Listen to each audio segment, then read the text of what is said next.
in the building, and we're going to discuss and break down Benavidez versus Ronald Ellis. Now,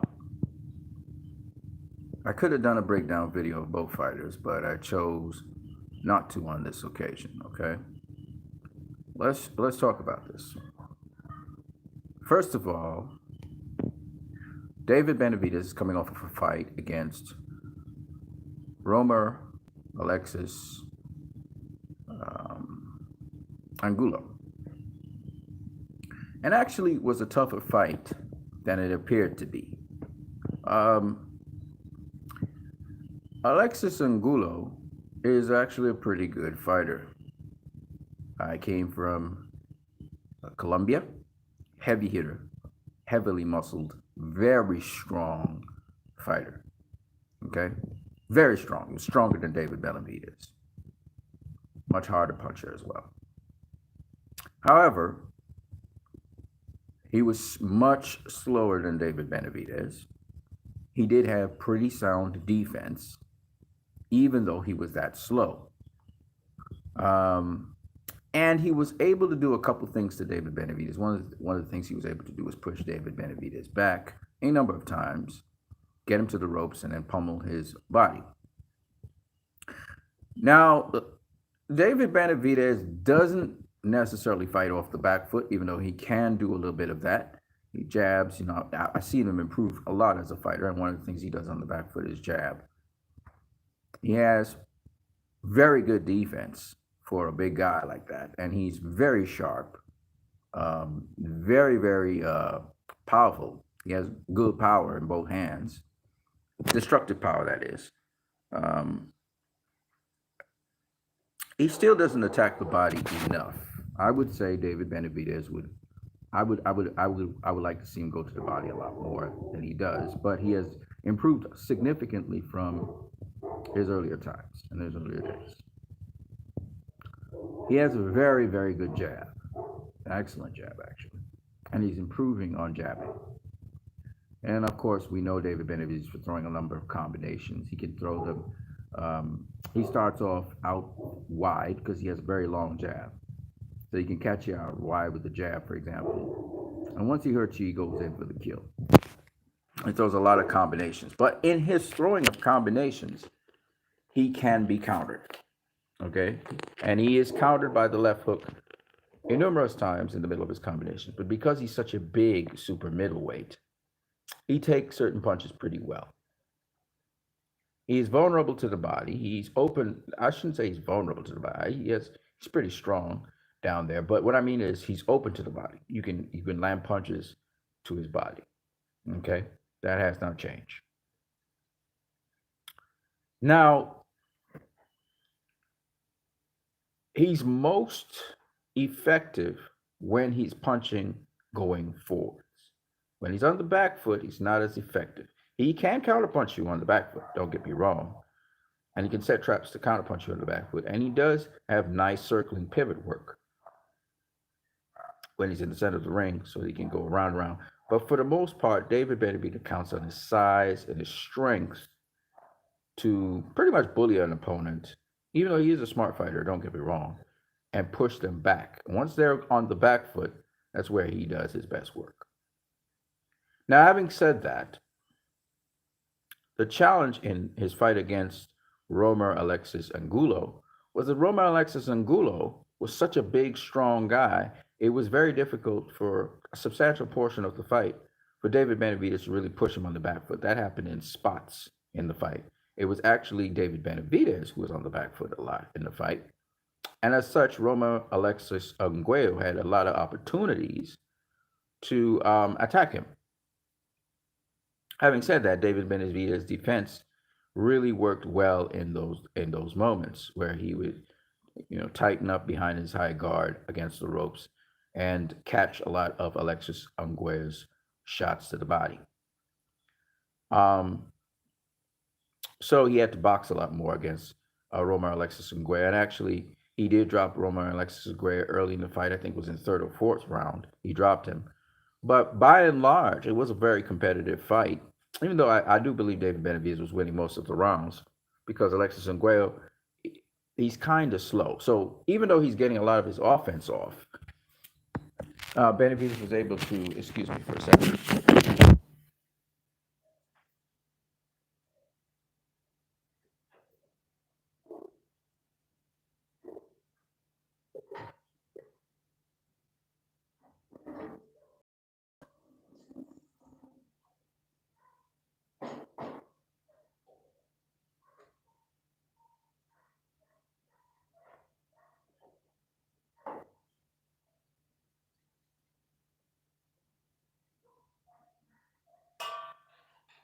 Yes, David Benavidez he was able to counter him as he was getting his shots off.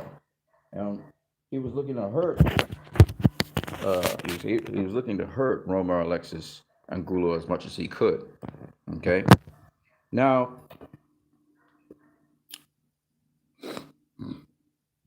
David Benavidez is a skilled boxer. Okay, he's a skilled boxer. He looks for opportunities to land his combinations. He can counter you. He's got that skill.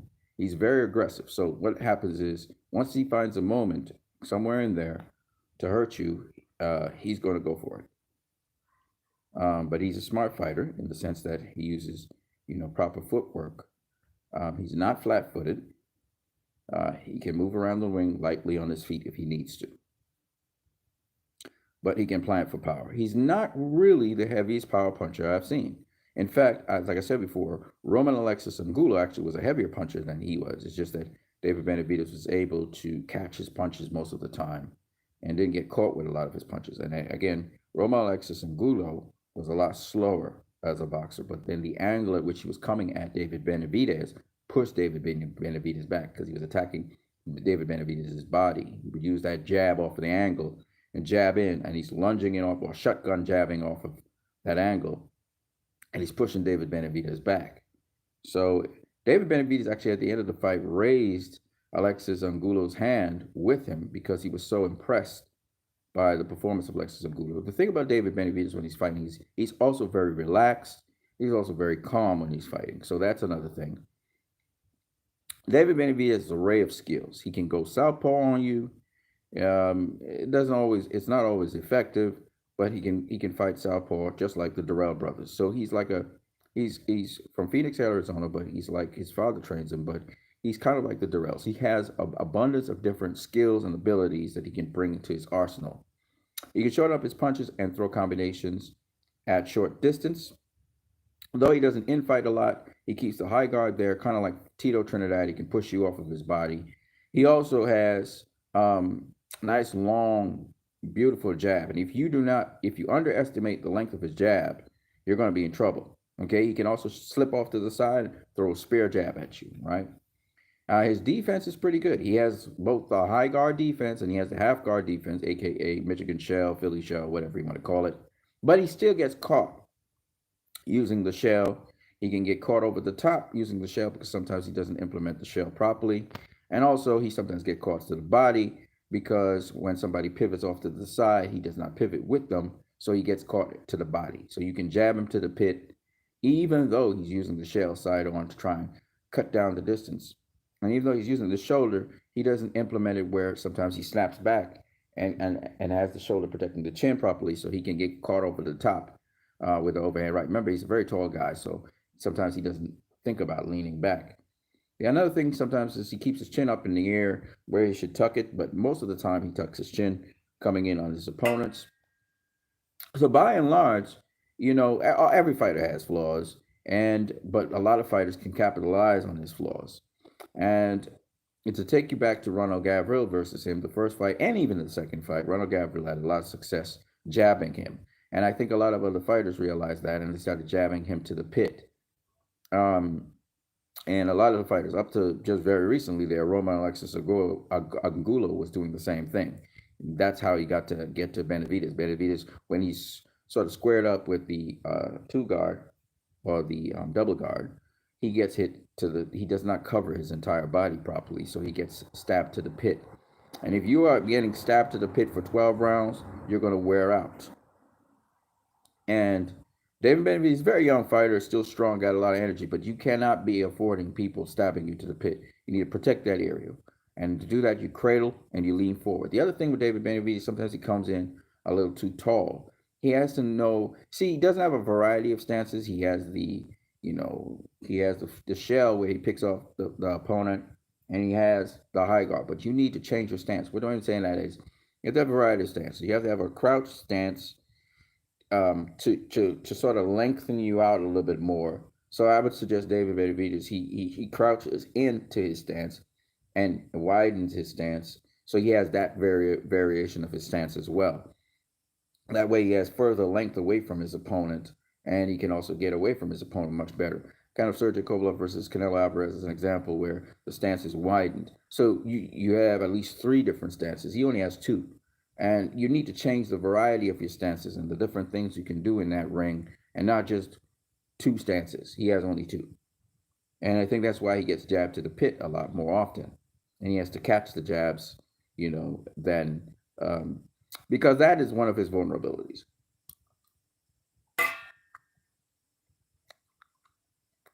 You cannot be jabbed to the pit repeatedly in boxing. It's going to take energy out of you, and it's going to suck energy out of you. Now, having said that, he has various weapons to deal with that. One of the things he starts to do is counter the jab.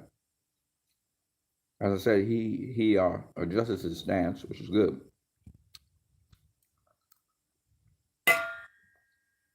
But the other thing he does, which is highly effective, let's say he gets hit with a good punch.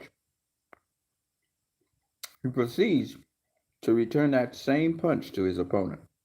He endeavors to do that, and he does it as sharply as he can. So if you hit him with a good punch, he's going to try and get you back with the same punch, or even a combination of punches that end in the same punch. Okay. So that, in essence, is what I've seen of David Benavidez. Ronald Ellis. Again, he's a slow, plodding, methodical fighter. How he walks down his opponents is something like what Canelo and Shakur Stevenson does. But he's not very good with his feinting because he's off balance a lot of times. His body bobs up and down as he's stepping. He has to learn to have a proper stance. His stance isn't very strong. He's supposed to slide in more than he does step in. So he goes up and down and kind of is off balance. He uses the high guard mainly as his defense, and he is susceptible to left hooks. He's open for left hooks, especially when he's throwing his combinations to the body.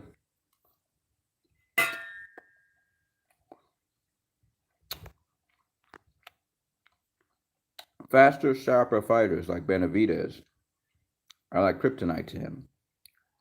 He's a hard worker. He doesn't close the distance. How do I say?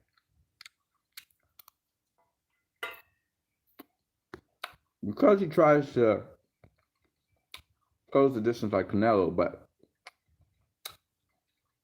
his feinting to get to the inside isn't well done. And the other thing is, he doesn't use his jab enough because he knows he can get countered from it. He has a nice long jab. He has a reach something like David Benavidez. But as we all know, reach doesn't mean anything if you're not doing it in the appropriate angles.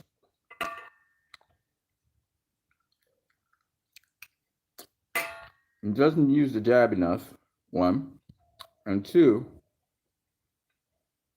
keeps that jab out there a little too long. His jab is not crisp. It's not sharp like David Benavidez's jab. So,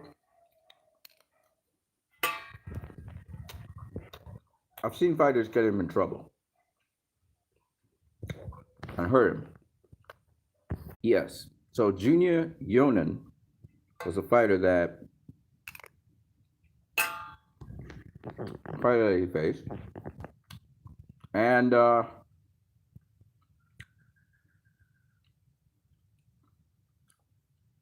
had a lot of difficulty with Junior Yonan. All right? Yonan was too sharp, too fast. Yonan even walked him down in the 8th round. He was walking down Yonan for most of the fight. Yonan threw up a whole bunch of combinations on him. If he hasn't,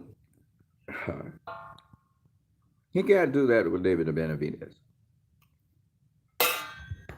Okay? Now, his most recent fight was against Matt Korobov. Now, he beat Matt Korobov. Yes, he was the aggressor. He beat Matt Korobov by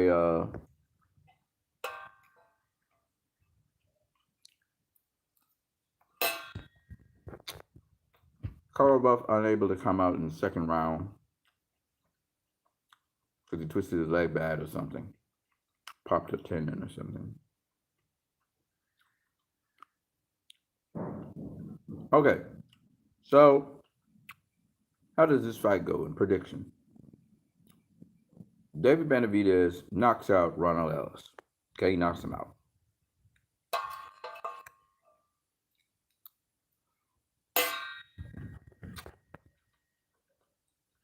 Why?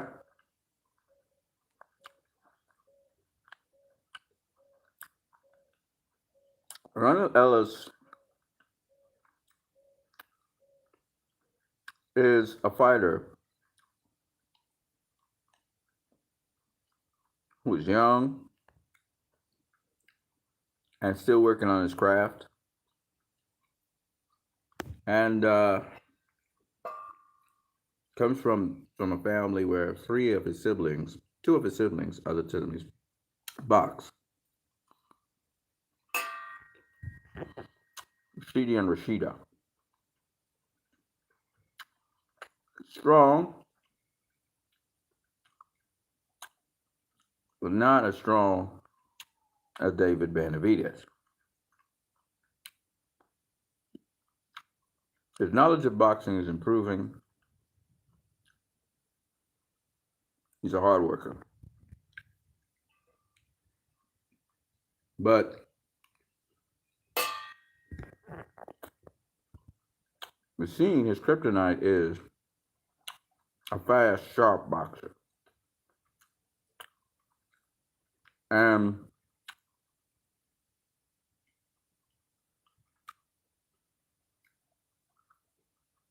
David Benavidez is all that. And he got power. So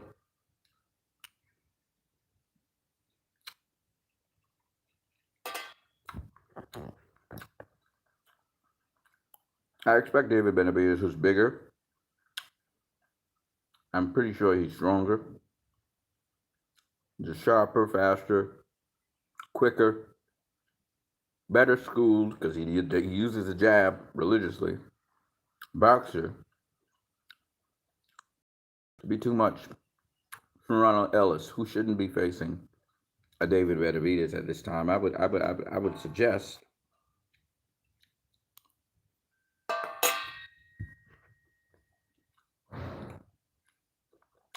a better opponent for him at this time would have been Gabe Rosado. Well-schooled, tricky fighter. A lot of experience. Even if he loses to Gabe, Gabe could have stopped him as well. Even if he loses to Gabe Rosado, he'll pick up a lot of stuff. But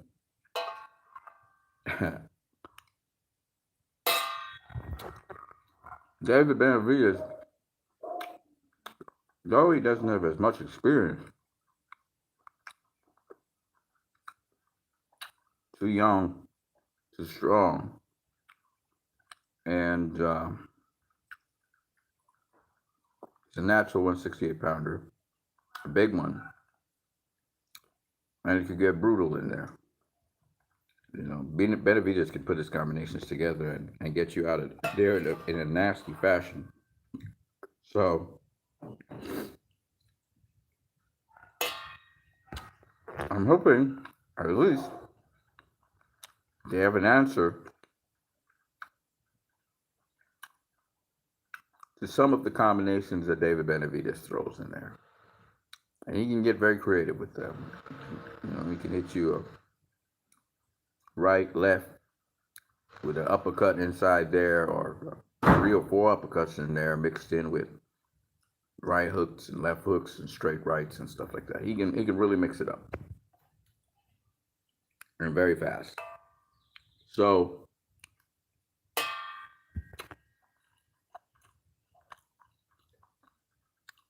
hopefully he has the defense for that. Can get under those punches, dip under the punches, and bob and weave under the punches. Roll under the punches. You need to understand when rolling in to David Benavidez, David's strong enough to resist a clinch. David doesn't allow you to clinch him. So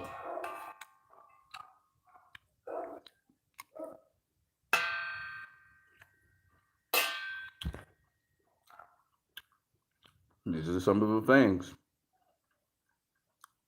I hope these guys are thinking about. But David Benavidez has a lot of skill and ability compared to Ronald Ellis. It's a pressure fighter. How well does he do on the back foot? If Benavidez pushing him back,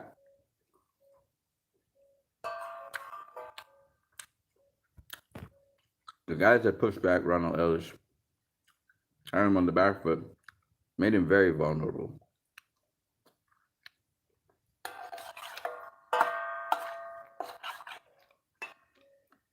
Ronald Ellis has to try and push David Benavidez on the back foot.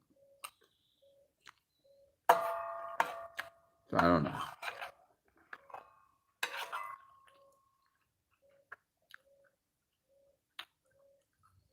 We'll see.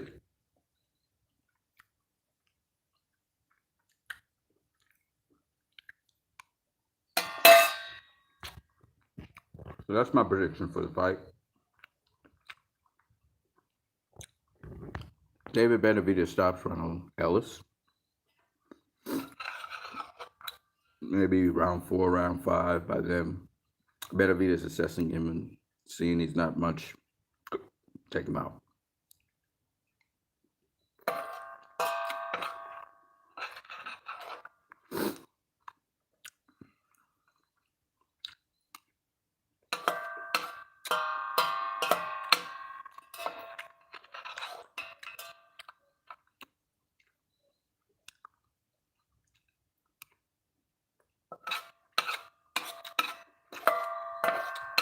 I would love to see David Benavidez versus Caleb Plant. It's a good fight.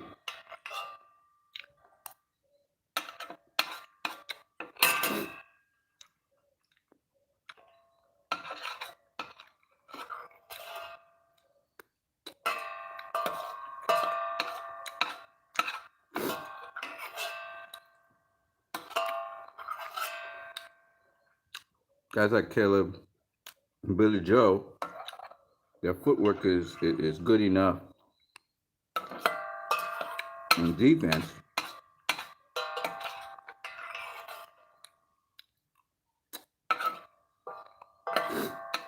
to at least make the fight interesting.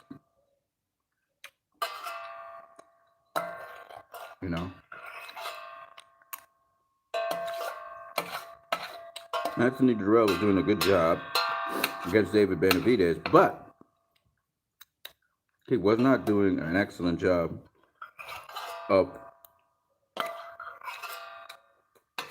staying out of the way of David Benavidez' jab.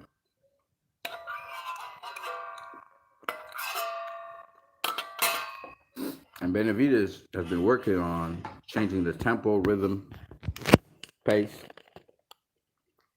and angle at which he throws his jab.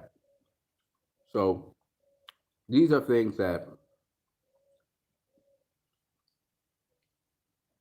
people have to think about. He has a nice long jab that can cover more than 77 inches. Flick of a second. Benavidez has a nice long jab. Very good jab. And if you underestimate how far his jab is, you're going to get hit. It's all about, always in boxing, it's about controlling distance and range.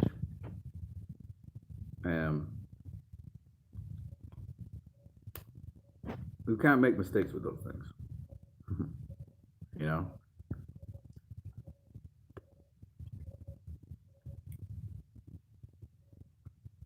And a lot of fighters make mistakes with that. And so that's why they're not elite fighters. So that's what I got to say about that.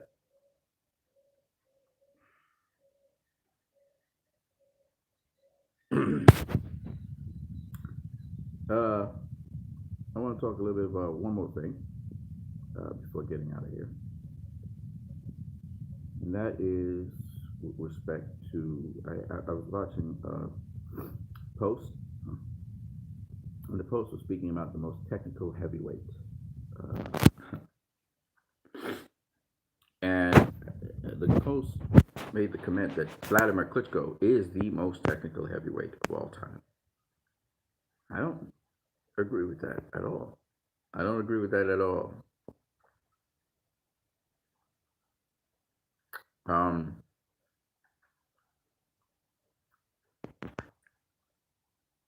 Technical just simply means using technique. I think Vladimir Klitschko, when it comes to the jab, had great technique. He varied the jab many different ways. He was a master of the jab. Was he the best jabber ever? No. But he was a master of the jab, all these subtle things he did with the jab. But to say he was the most technical fighter, I just don't agree with that. Tyson Fury is a very good technical fighter. I think he has much more skill than Vladimir Klitschko has. I think Anthony Joshua is an excellent technical fighter, and he beat Vladimir Klitschko. So that arguably, and him, Tyson Fury, beating Vladimir Klitschko proves that they're better technical fighters than Vladimir Klitschko is. I think also we have Lennox Lewis, who by miles, was a much better technical fighter than Vladimir Klitschko. And let me tell you why. Lennox Lewis didn't necessarily put his weight down on fighters to smother them. Okay, smother them from fighting on the inside. No. Lennox Lewis literally either used distance control or he could actually fight someone on the inside. And would he smother a guy and comes on the inside by tying him up or whatever? Yeah, sometimes he did that. It varied, but he didn't do it the entire fight. I remember Klitschko clinching up a guy, like what was it? More than 20 times for the entire fight, like 20 something times. It's ridiculous. It was punch, clinch, right?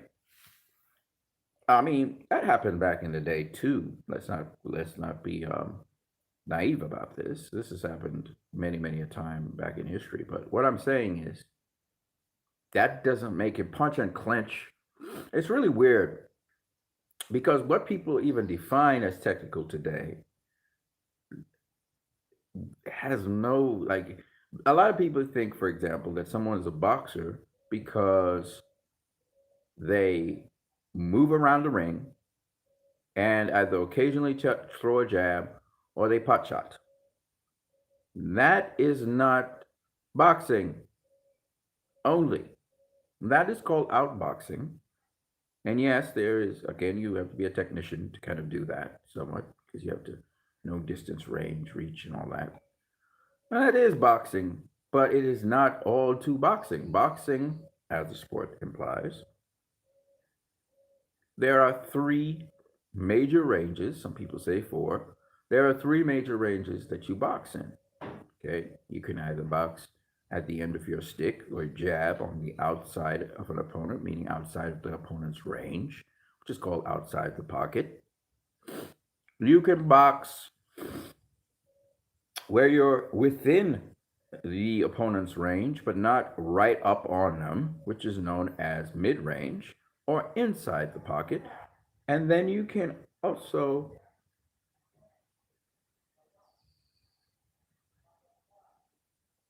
You can also box deep in the pocket or on the inside of your opponent's range and on the inside, right up on your opponent, body to body. And that is known as infighting. Okay? Each one of those ranges requires specific, a minimum of certain specific skills to be able to implement, particularly outboxing, fighting on the outside of someone's jab, requires an opponent to move more than if he was, say, for instance, mid range, or he was at least move more with his feet. Sorry, because you could move more and move your upper body and all of that, and bob and weave and so on. You could move more anyway, even though you're not moving your feet as much. But to cover more distance, let me say, you cover more distance with your feet when you're on the outside outboxing. All right, you're gonna move around the ring more than say somebody who's infighting, for example, or someone who is at mid range fighting in the pocket, right? So what happens is fighters who fight, say for example, mid range, tend to look like they're fighting toe to toe because they're within a distance of their opponent where they can be hit because they're within the pocket. And those people who infight, well, they're obviously fighting toe to toe, and they're obviously well within the range of getting hit by their opponent. Doesn't mean that they will get hit by their opponent or that they're even in a position to get hit by their opponent, but it looks that way. So what happens is all of that is boxing, and all of that requires technique, and all of that requires technicianship. Okay. Um, so if you don't understand those three things, I think boxing fans are just so ignorant of the sport now than ever before. They're very naive. Some boxers are not. Boxing fans are not. And then we had a bunch of boxing fans who say they've watched a lot of boxing from, all the way back in the 70s. Might even have tried out the sport themselves, who are just locked in a certain period of time. I haven't realized that the sport has moved on and evolved from when they were boxing. I was born in the 70s, and I grew up watching boxing then and into the 80s and into the 90s, 2000s, and now 2010s and now 2020s, right? I can tell you for a fact, boxing has changed quite a lot from the sport as we know it back in the 80s. And some things that worked in the 80s will not work. You would get stopped. You go in a fight trying to box like how those guys in the 80s box, you get stopped and pretty fast. Because some things just don't work now. And the boxers back then, in terms of balance, in terms of, because see, how do I put this? You take a boxer in the 2000s now, their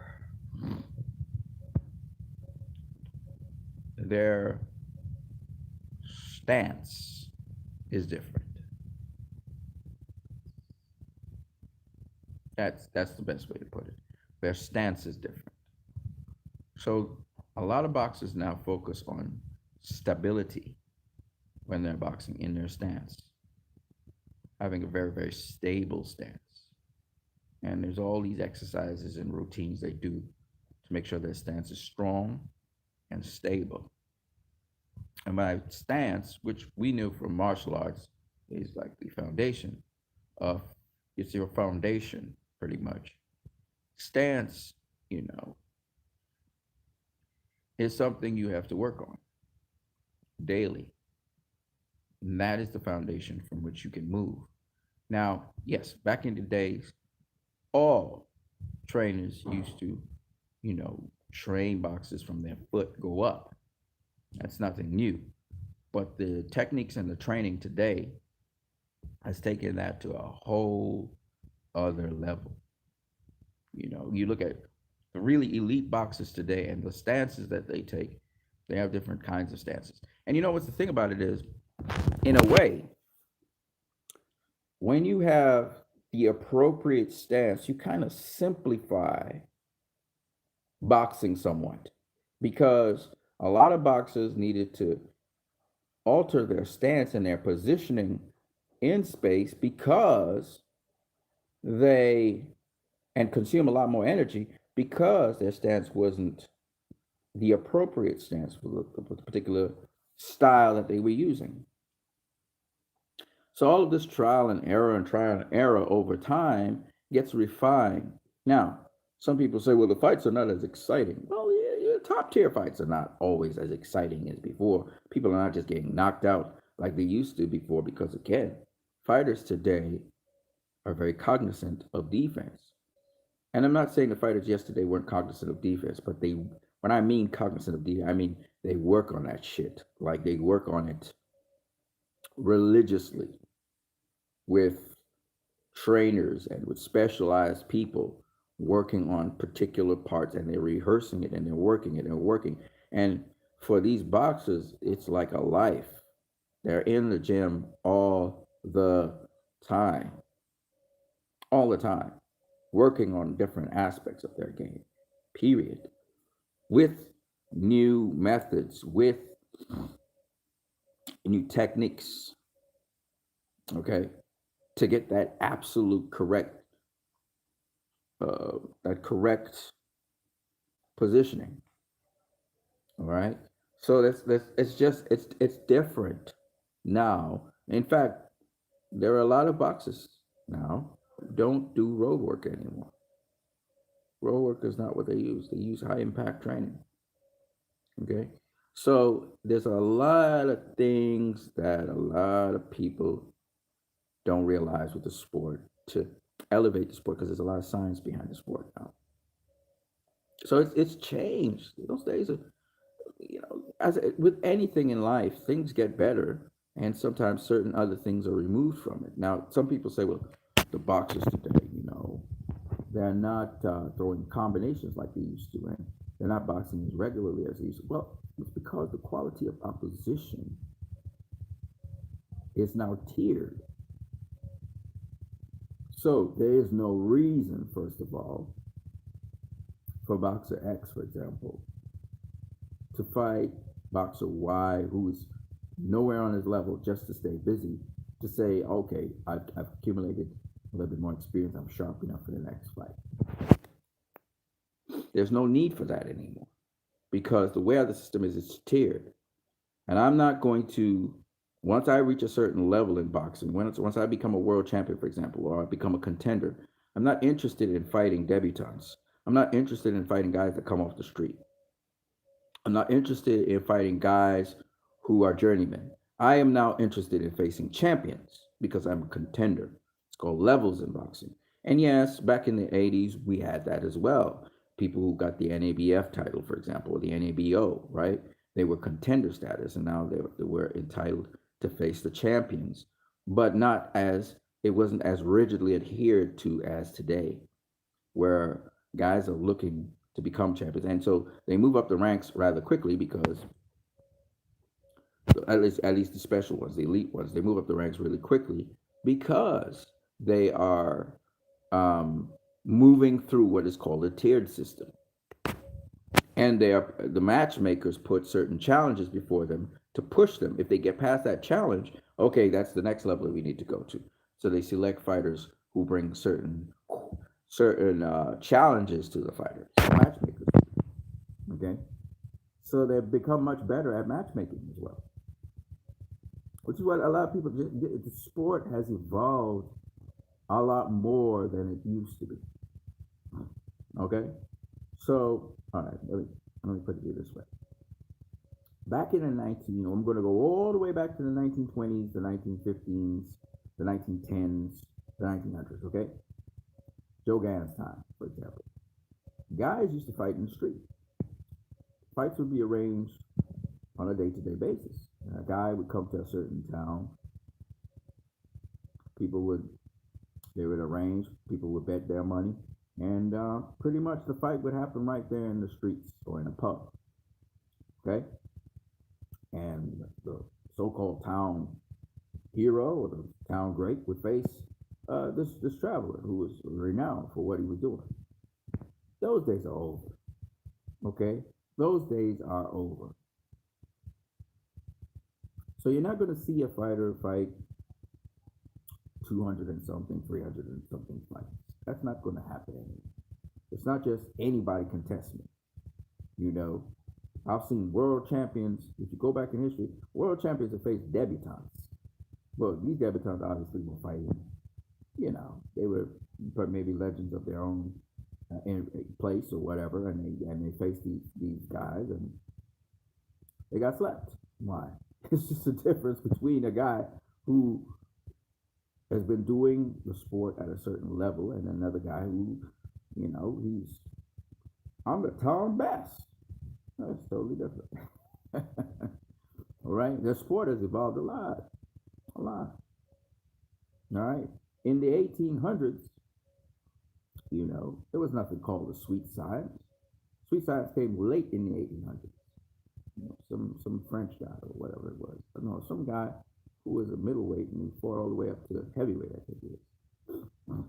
And one, at least that's how the history goes. We know boxing goes all the way back to Egypt and stuff, but that's a whole study. Another story for another day. The thing is, what I'm saying is, the sport evolved. Okay, people just used to throw hands, they used to kick. It was kind of more like MMA, and evolved into gloved boxing. So when you tell me, oh, this guy, man, he had 100 and something fights, great, in the 1920s, and I say, okay, but you can't hold that to the same standard as somebody who had 40 fights, 30 fights, 50 fights, 20 fights in this era. You can't hold it to the same standard. You can't. Okay? Yeah, the guy had 100 something fights. That's great. But a boxer today could have the same number of fights if he's fighting the kind of competition that dude was fighting. Probably have 4 or 5 times the amount of fights, right? Because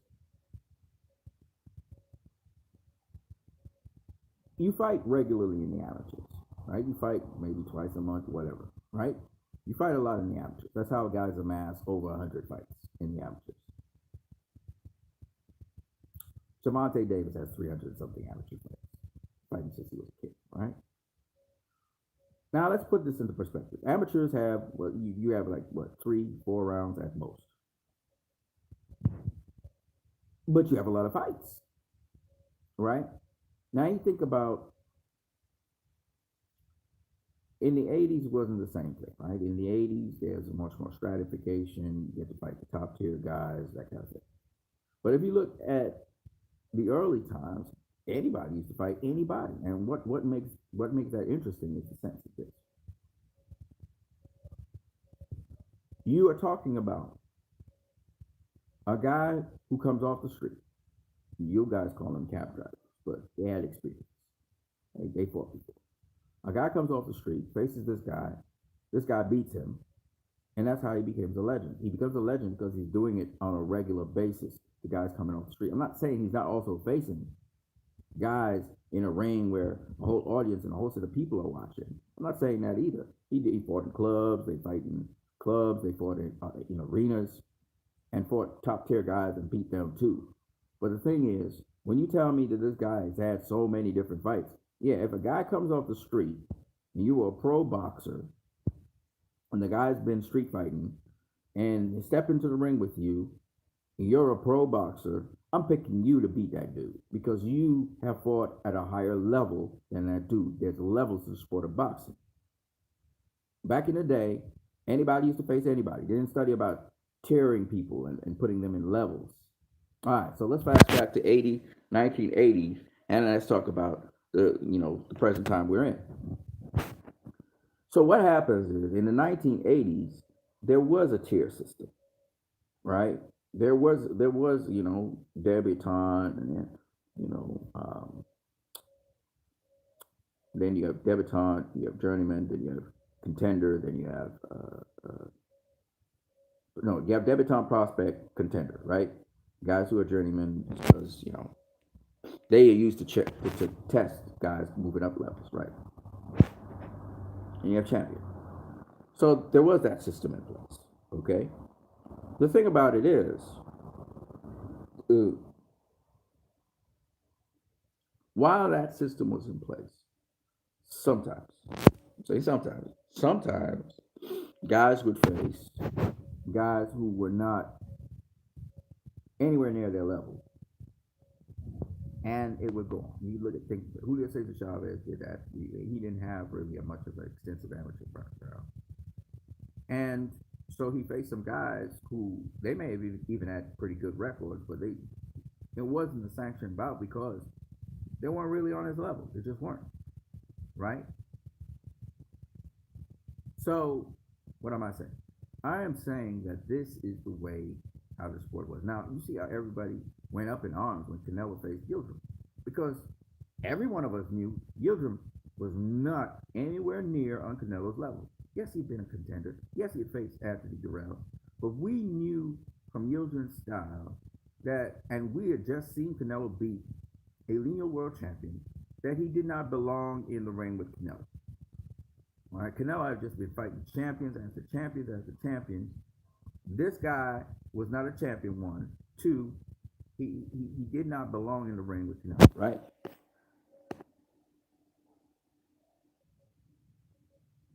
Okay, we strolling. I don't know why we're strolling like that, but we're strolling. So this is just going to be a broken up video. It is what it is. Right? There are levels to the sport of boxing. And the standard got higher and higher. I remember the standard that was held by Pernell Whitaker. Pernell Whitaker didn't face nobody but top tier guys his entire career. You know, and Oscar De La Hoya did the very same thing. You never saw really Oscar taking any easy touches. And Shane Mosley, the same thing. And then we saw Floyd Mayweather doing the same thing, right? Once he reached a certain point where he became world champion, he wasn't facing guys that were journeymen, or, you know, it wasn't really happening in his career, in his lengthy career. Say what you want about him. And Canelo, Canelo has sort of carried on that tradition somewhat, but he has sort of been under criticism for facing guys who everybody knew was just not on his level. Period. Like, dude, why are you facing this dude? He's not even a true world champion. Like Rocky Fielding wasn't a true world champion. So he gets criticized for that. He gets criticized for Yildirim, because Yildirim, again, wasn't a champion. And while he had a pretty good performance against Anthony Durrell, you know, and somehow he ended up being the mandatory for Canelo, or for the WBC title. For Canelo, that was just not the quality of opposition he had just faced. He had faced 3 world champions back to back. He faced Danny Jacobs, Sergey Kovalev, and Callum Smith. And these were all high-ranking world champions, okay? They weren't just world champions. They were like the best world champions, right? At the time, or one of the best. And so, at least by the ring. So to go to Yildirim, people had come to expect pound for pound fighters and champions of that kind of caliber to face those kinds of opponents, at least once it was named Canelo or Floyd or Pacquiao, okay? Apparently, Triple G used to get a pass for that for some reason. He would fight dud after dud after dud, and that was all right. He was world champion. Oh, he was being avoided. But once it became Canelo, Canelo was criticized for every single thing he did, okay? Because Triple G got a pass for just about everything. Even to this day, Triple G faced some guy, I can't remember, a dud, an Eastern European dud, and he stopped him. And everyone was praising his performance. And he faced a dud. He faced a dud. He's not facing, nobody's giving Triple G flack for not facing Demetrius Andrade. They're not giving him flack for facing, I'm just showing you the hypocrisy of boxing. They're not giving him flack for not facing Jamal Charlo. And these guys are in his division right now. Okay? These are guys in his division. He's not thinking of unifying. He's not thinking of none of that. He just want to face dud after dud. Let's see what his next opponent's going to be. It's probably another dud. Another dud. Okay? That's Triple G for you. But everybody goes in on Canelo when he's about to face Billy Joe Saunders. And all of a sudden, Billy Joe Saunders, oh no, he's a bum.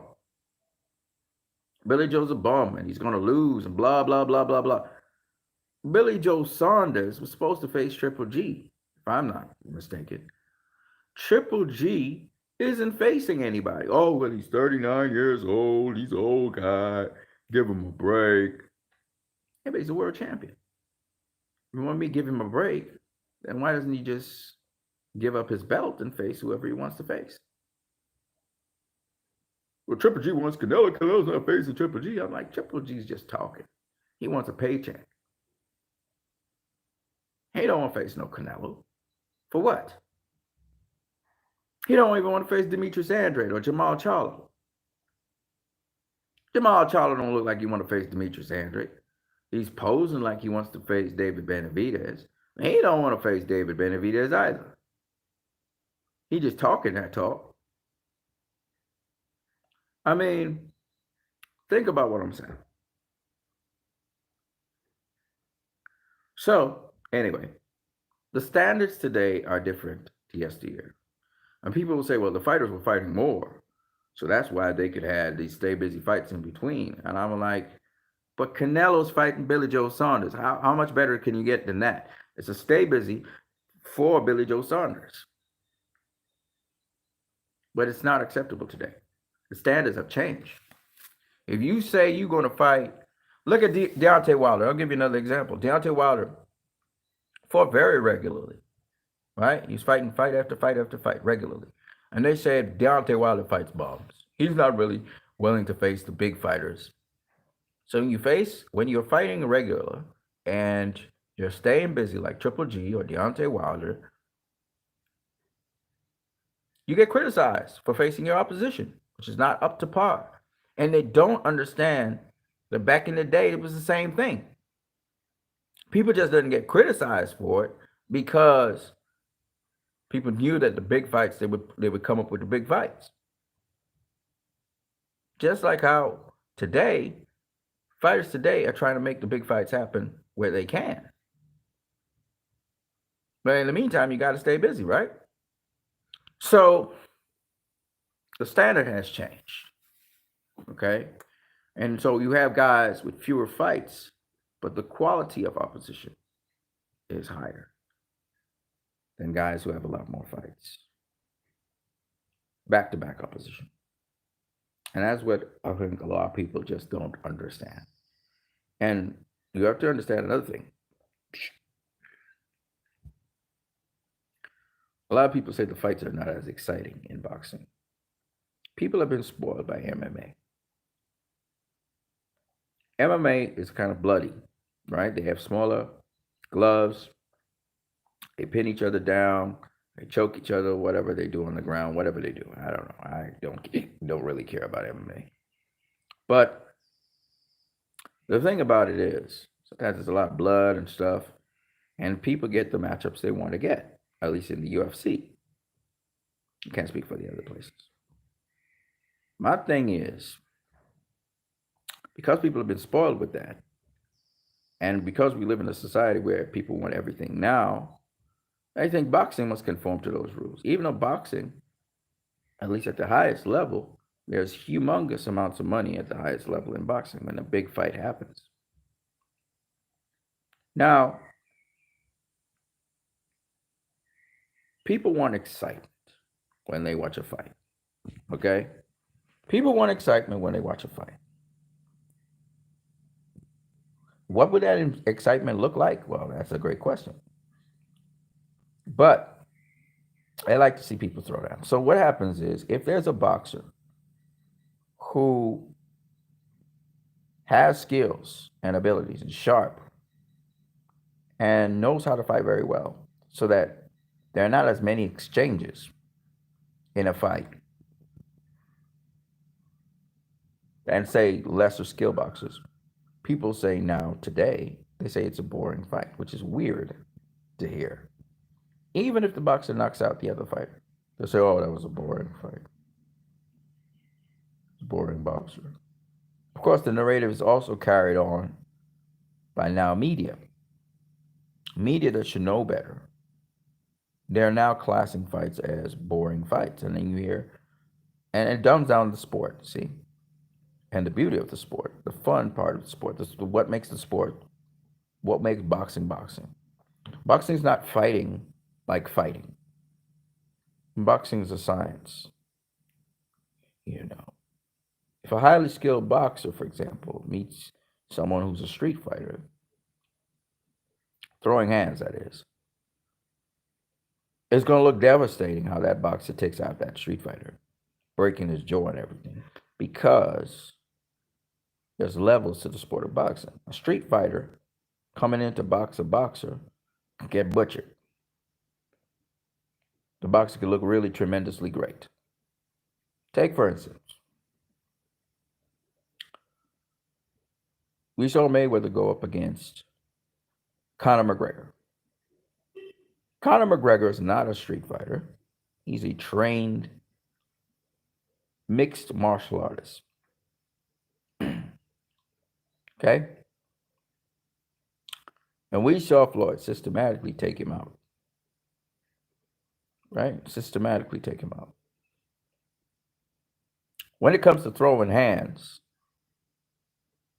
a professional boxer, that's what he does. And he would beat up someone who is now learning or not used to throwing hands. Okay? Because the professional boxer, that's what he does. He specialized in doing that.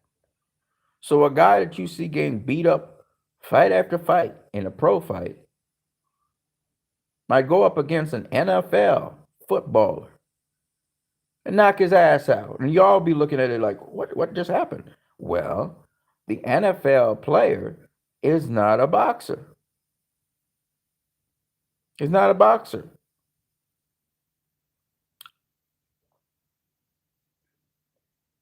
Okay? If you're not a boxer, why would you expect yourself to beat one that's a pro? Doesn't matter if that pro has been beaten by every other pro or every other debutant. It doesn't matter. There are levels to the sport, and you have to be able to respect the levels to the sport. If you've never thrown hands a day in your life, how do you expect yourself to beat a guy who's been throwing hands since he was a teenager? You understand? Doesn't make sense. Now, I think a healthy respect to the sport would be great. But I just wanted to mention that people don't realize how much the sport has evolved from the times of which you may have you may have had excitement in your life because of all these matchups and stuff. I do agree that some of the fighters who are young champions or whatever they are should match up with each other. I know the sport doesn't always work that way, but it would be nice for all these young champions to face each other. Okay? Some of them at least. Thankfully, with PBC, we've seen a certain group of champions face each other. If you have that privilege, we understand it doesn't happen overnight. It's not something. But year after year, PBC has delivered on their champions facing each other, which is very nice. Right? At 154, 147, we've seen almost all the 147 pounders have faced each other. And almost all the 154 pounders have faced each other. And that's fantastic. I would love to see Brian Castaño face Jamel Charlo. I heard the rumor that Terrence Crawford wants to face Jamel Charlo. That's a good fight as well. With respect to the nature of the sport today, it's more about branding. So people don't want to lose because, they're a brand. But nonetheless, I think a lot of them I hope have a hunger and a desire to win. That's what I hope for. But the sport is, especially now in its quiet phase, shall I say, because of COVID and stuff. We're not really getting big fights. We're lucky to get some big fights, and they've been pay-per-view fights, obviously, because you can't get the crowds that you want to get. But this is the nature of the sport. Let me just say one more thing. So I was in a discussion with a gentleman about Jake Paul facing a Fury named Tommy Fury. Tommy Fury, he's now entered the pro boxing sport. He has a small amateur career, very limited. He doesn't have extensive amateur career like his brother Tyson, and he is coached by his father. And Tommy Fury, excuse me, Tommy Fury is learning the ropes of pro boxing, and he's now in his fifth pro fight. And amazingly,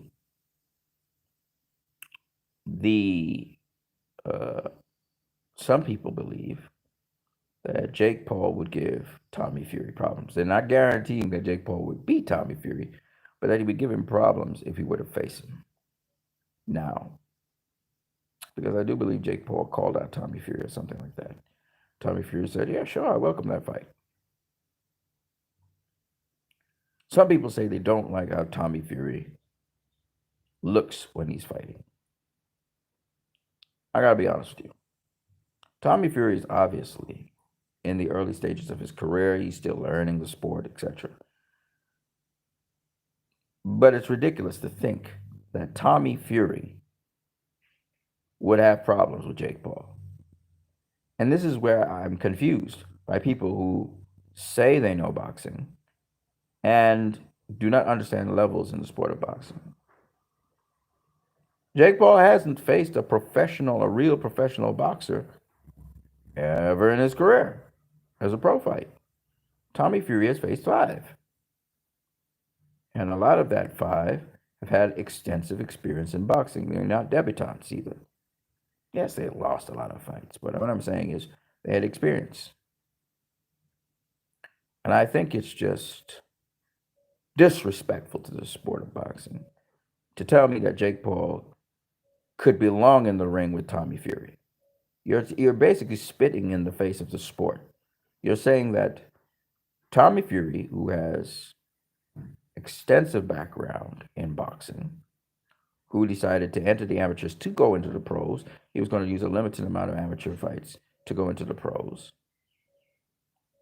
because he really just wanted to start his pro career. You're saying to me that that guy would have difficulty with Jake Paul, who has never fought a pro fighter, we don't know how he would perform against any pro fighter. Yes, he sparred people, and that's cool. And I'll say this: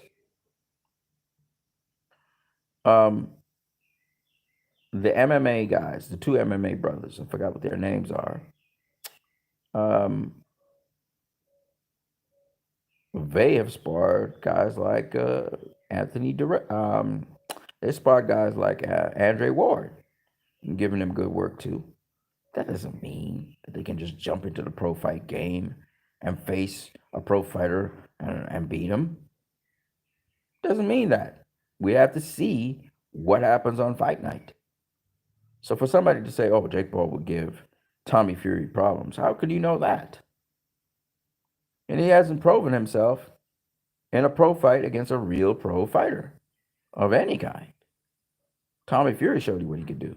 And of course, he's a work in progress. Jake Paul hasn't shown you anything. He's faced non-boxers, guys who've never boxed a day in their life professionally. Debutants.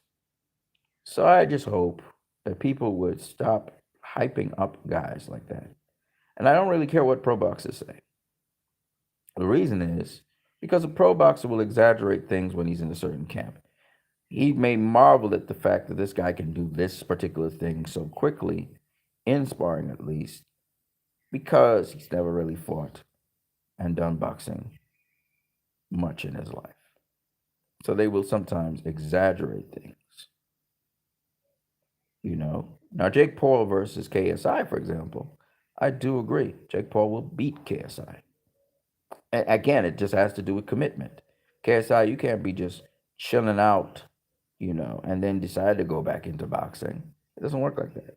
You have very little experience to do that. If you were a veteran of the sport, you could chill out, rest your body, and then come back because of repetition, repetition, repetition. You ain't got enough repetitions to do that. Jake Paul's building up his cachet. He's building up his muscle memory and doing the correct things. He has the right trainer and everything. So I do believe Jake Paul would beat KSI, but KSI is not a boxer. KSI is not a boxer. He's a YouTuber who decided to get into boxing and do some stuff. Okay. So that's what I got to say. I hope people respect the sport, show healthy respect for the sport, and utilize their time sensibly. This has been What You Need. I'm gonna catch you guys later. Peace.